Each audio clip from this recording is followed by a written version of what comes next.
ये देखिएगा, इस संसार का जो स्वरूप कहा है यहाँ, वैसा यहाँ विचार काल में, यानी तेरे मेरे गीता जी वाले इस विचार विमर्श में मैं नहीं बता पाऊंगा, मैं नहीं पाया जाता, क्योंकि न तो इसका आदि है न इसका अंत है, और न इसकी अच्छी प्रकार स्थिति है। अब इसको पता ही नहीं है तो आप स्थिति को नहीं, और इसलिए इस सुविरूढ़ मूलम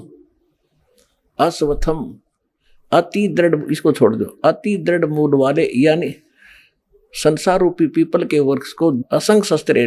इन्होंने वैराग रूप शस्त्र बता दिया, नहीं, तत्व ज्ञान रूपी शस्त्र के द्वारा काटकर अच्छी तरह तत्व ज्ञान से समझकर।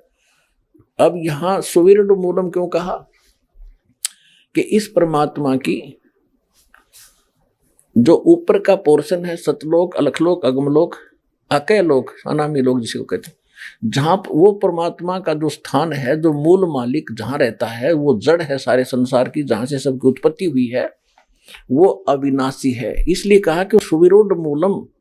उस अविनाशी स्थान वाले भगवान की जानकारी दृढ़, दृढ़ माने अटल, जिसमें कोई मीन मेख ना, उस ज्ञान में, तत्व ज्ञान में दृढ़, देखो दृढ़ेन असंग शस्त्रेन छत्वा, उस अटल तत्व ज्ञान रूपी शस्त्र द्वारा काट के,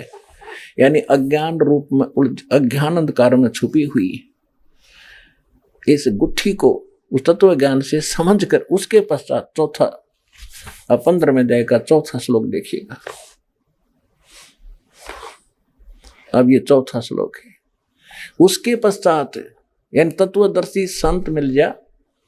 तत्वदर्शी संत की प्राप्ति के उपरांत उस तत्व ज्ञान से को समझने के पश्चात परमेश्वर के उस परम पद की खोज करनी चाहिए, जहां जाने के बाद साधक फिर लौटकर संसार में कभी नहीं आता। और जिस परमेश्वर से इस संसार रूपी वृक्ष की प्रवृत्ति विस्तार को प्राप्त हुई है, यानी जिसने सौर्य ब्रह्मांडों की रचना की है, केवल उसकी भक्ति करो और की नहीं।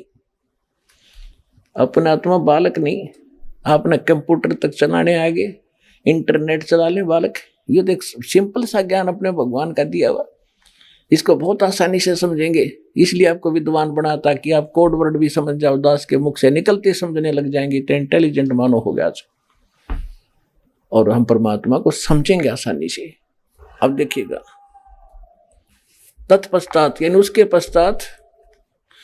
पश्चात उस परम पद रूप परमेश्वर को खोजना चाहिए,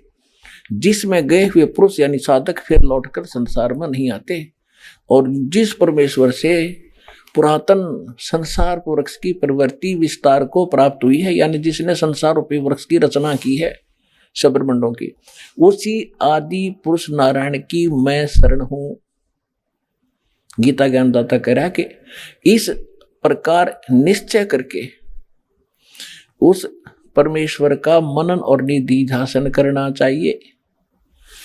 इसे क्या सिद्ध हो गया कि गीता ज्ञानदाता कहता है कि मेरी भक्ति भी छोड़ दे, केवल एक